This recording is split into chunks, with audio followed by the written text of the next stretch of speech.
Je disais tout à l'heure, aujourd'hui, un climat d'incertitude. On a des levées de fonds moins fortes qu'en 2020, en France, j'entends. Mais globalement, on s'en sort plutôt pas mal.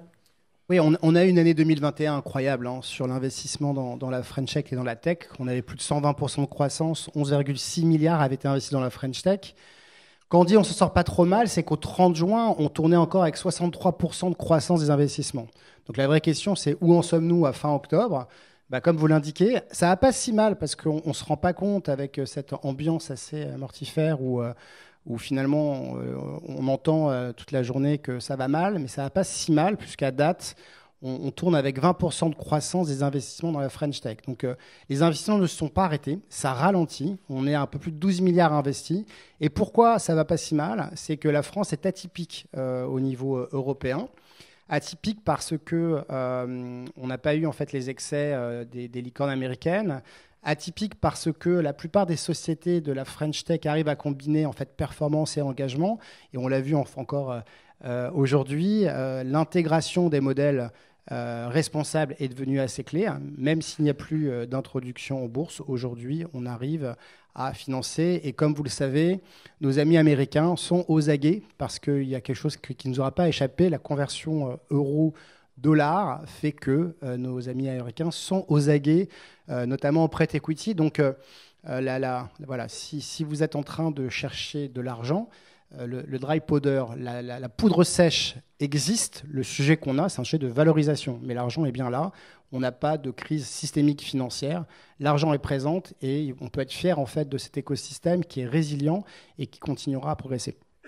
On va parler de trois startups qui y vont. Il y en a une qui a d'ailleurs levé il y a pas longtemps 8 ou 10 millions d'euros, l'une des trois. Donc 3 nominés sur prix coup de cœur du jury, DeepKey, GetWatcher, Linkurious.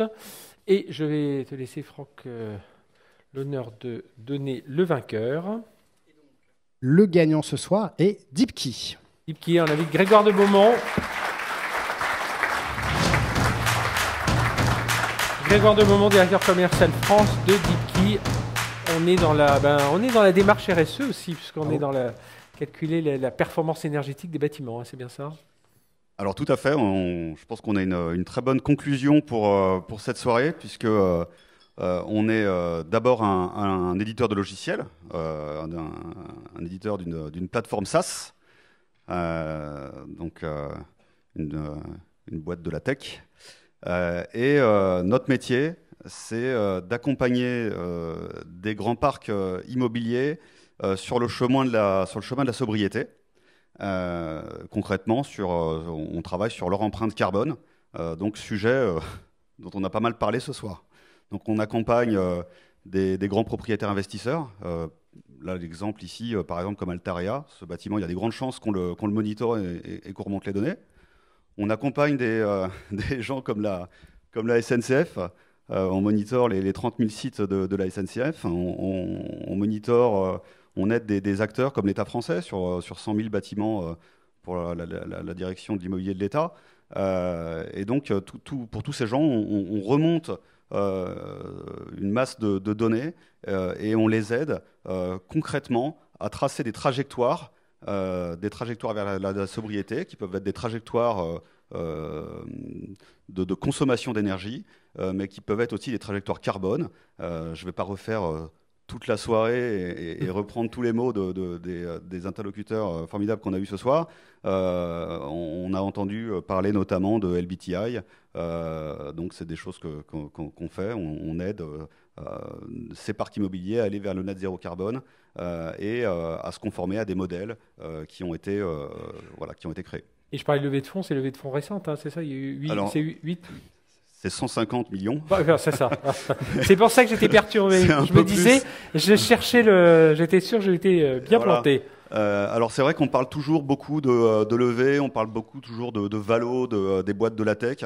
Ce qui est, à mon sens, important là-dedans, c'est que en fait, ces levées, bien sûr, c'est un moyen de nous financer pour notre développement, et elles sont sous-tendues par une vraie expertise opérationnelle, par une vraie volonté d'avoir de l'impact déjà sur nos marchés. Et surtout, elles sont plutôt la conséquence d'un travail extraordinaire qui a été fait par des équipes et qui pousse des investisseurs à venir vers nous et à nous faire confiance.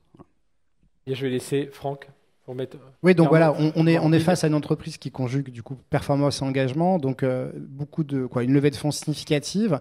Comment fait-on pour continuer à innover et comment en fait en interne vous repensez toujours la croissance et comment vous aidez justement ces acteurs en fait de l'immobilier à innover? Voilà, quelles sont vos innovations, en tout cas, comment vous exprimez cette agilité? On essaie tout simplement de répondre aux vrais besoins de nos clients. Alors l'innovation dans une entreprise comme la nôtre, ça a plusieurs facettes, plusieurs dimensions. Ça peut être des innovations qui sont des innovations très techniques. On crée par exemple des algorithmes, beaucoup d'algorithmes, et notamment des algorithmes qui vont aider à aller boucher des trous de consommation dans les remontées qu'on fait chez nos clients. Et après, on a aussi des innovations qui servent le marché. Et la dernière, dont on est très très fier, c'est qu'on a créé le premier benchmark ESG pour les acteurs de l'immobilier. Alors, c'est quoi un benchmark ESG? On a parlé tout à l'heure de réglementation européenne, parce que ça c'est un truc important aussi. On a beaucoup parlé de RSE, on a tous dit qu'on était super impliqués dans la RSE. Mais on n'est pas des bisounours. Si on est tous aussi autant impliqués, c'est qu'il y a des réglementations qui s'imposent, notamment des réglementations européennes. On a parlé, encore une fois, taxinomie verte, SFDR. C'est des choses qui s'imposent et on ne peut pas passer outre. Donc c'est bien, ça va dans le bon sens. Donc l'Europe nous impose et impose à toutes les sociétés, à partir du moment où elles font un investissement, de prouver que l'investissement qui est fait est un investissement qui est durable et qui répond à un certain nombre de critères. Alors comment on sait que l'investissement qu'on va faire, et notamment nos clients dans l'immobilier, comment ils savent que l'investissement, l'actif qu'ils vont acheter est un actif vert ou pas un actif vert? Eh bien c'est en se comparant à des indicateurs. Et donc, nous, on a créé le premier indicateur qui permet à des acteurs de l'immobilier de savoir si leurs actifs sont sobres ou pas. Eh bien, bravo à vous. Je vais laisser Franck vous remettre le trophée. Je vais récupérer les micros. Bravo à vous.